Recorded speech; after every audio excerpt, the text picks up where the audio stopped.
महिला आयोगाच्या अध्यक्षा रुपाली चाकणकर यांच्या संदर्भात महत्त्वाची बातमी आहे। वैष्णवी हगवणेच्या प्रकरणानंतर आता चाकणकर यांच्या विरोधामध्ये विरोधी पक्षातील महिला ब्रिगेड आक्रमक झाली आहे। इतकंच नाही तर स्वतःच्या पक्षातील रुपाली ठोंबरे देखील आक्रमक बनल्यात।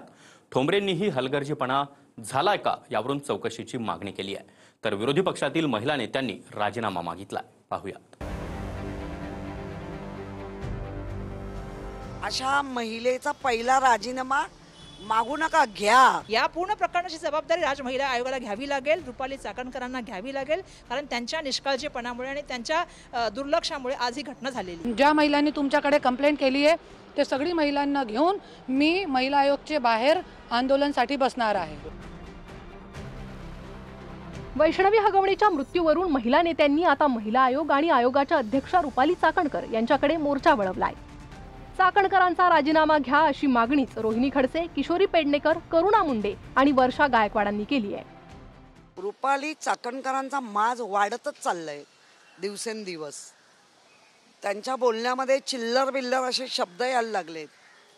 आपण एक महिला आहोत, अशा संवेदनशील जेव्हा एखादी घटना घडते तेव्हा पहिला आधी आपण संवेदनशील असलं पाहिजे। त्यामुळे मला असं वाटतं अशा महिलेचा पहिला राजीनामा मागू नका, घ्या।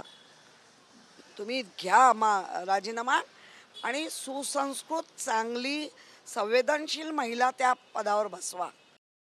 त्यांनी सो मोठं पण काही ऍक्शन करायला पाहिजे होत्या। दुर्दैवाने मयुरीने जी कंप्लेंट केली होती त्याची कॉग्निजन्स पण त्यांनी घेतलं नाही का, कारण त्यांचे जे सासरे होते ते त्यांच्या पक्षाशी निगडीत असल्यामुळे त्यांनी ती घेतली नाही। या पूर्ण प्रकरणाची जबाबदारी राज्य महिला आयोगाला घ्यावी लागेल, रुपाली चाकणकरांना घ्यावी लागेल, कारण त्यांच्या निष्काळजीपणामुळे आणि त्यांच्या दुर्लक्षामुळे आज ही घटना झालेली आहे।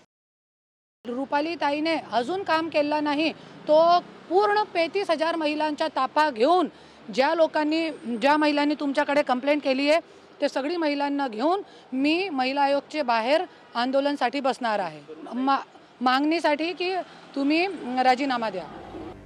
शरद पवारांच्या राष्ट्रवादीच्या नेत्या रोहिणी खडसेंनी तर थेट मुख्यमंत्री फडणवीसांनाच पत्र लिहून चाकणकरांना हटवण्याची मागणी केली आहे।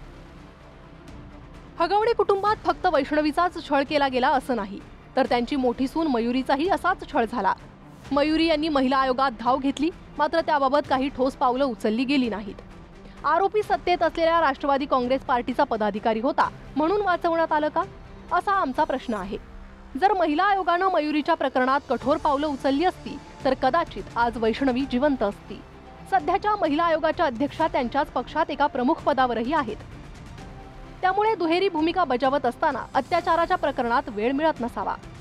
त्यामुळे आमची मागणी आहे की महिला आयोगाच्या अध्यक्षपदी एक स्वतंत्र व्यक्ती नेमावी, जेणेकरून महिला आयोगाचं काम सुरळीत चालेल।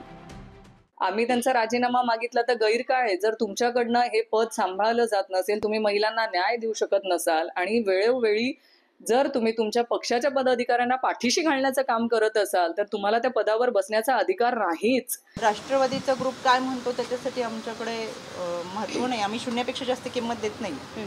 लोकांनी नाकारले त्यांना, त्याच्यामुळे आणि यामध्ये आयोगाने काय करायचं, पक्षाने काय करायचं हा पक्षाचा वरिष्ठांचा निर्णय आहे की कुठे ठेवायचं, कुठलं पद द्यायचं, कुठलं काय करायचं। ज्यांना कुणाला पद मिळाली नाही किंवा त्या पदापर्यंत पोहोचता आली नाही ते ती असूया मी समजू शकते, आणि तो वरिष्ठांचा निर्णय, तो पक्ष घेईल। ते बाकीचं कोणी सांगायची त्याच्यामध्ये मला असं वाटतं फारशी काही गरज नाही। रुपाली चाकणकर महिला आयोगाच्याही अध्यक्ष आहेत आणि अजित पवारांच्या राष्ट्रवादीच्या महिला प्रदेशाध्यक्षाही आहेत। आणि आता अजित पवारांच्याच राष्ट्रवादीकडूनही चाकणकरांविरोधातला रोष समोर आलाय। आयोगाकडून हलगर्जीपणा झाला का याची चौकशी करा अशी मागणी रुपाली ठोंबरेंनी केली आहे। एक लक्षात घ्या, मी कोणत्या पक्षाची आहे म्हणून पक्षातलं कोण चुकलंय किंवा पदाधिकारी चुकलेत म्हणून त्याची बाजू नाही मी घेणार। जे सत्य आहे, जे खरं आहे, कारण का हा फार सेन्सिटिव्ह विषय आहे, हा हुंडाबळी बंदच झाला पाहिजे।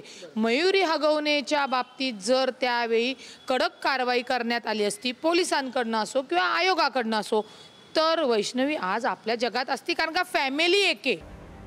रोहिणी खडसेंनी ज्या मयुरी जगतापचा उल्लेख केलाय ती मयुरी जगताप हगवणे कुटुंबाची मोठी सून आणि मृत पावलेल्या वैष्णवीची जाऊ आहे। सासरच्यांकडून आपल्यालाही मारहाण झाल्याचं मयुरीनंही सांगितलंय। मयुरीच्या आईनं महिला आयोगाला 6 नोव्हेंबर 2024 लाच पत्र लिहिलं, ज्यात मयुरीला दिलेल्या नरक यातनांचा पाढा आहे। यावर कुठलीही कारवाई झालेली नाही असा मयुरीचा आरोप आहे. 20 मे 2022ला मयुरीचं सुशील हगवणे सोबत लग्न झालं. लग्न झाल्यानंतर हगवणे कुटुंबानं फॉर्च्युनर गाडी आणि पैशांच्या मागणीचा सपाटा सुरू केला. सासू सासरा दीर आणि नणंद यांनी मारहाण करून धमकी देण्यास सुरुवात केली. आमच्याकडे बंदुका आहे, तुझी आई आणि दिव्यांग भावाला मारून टाकू अशी ही धमकी दिली.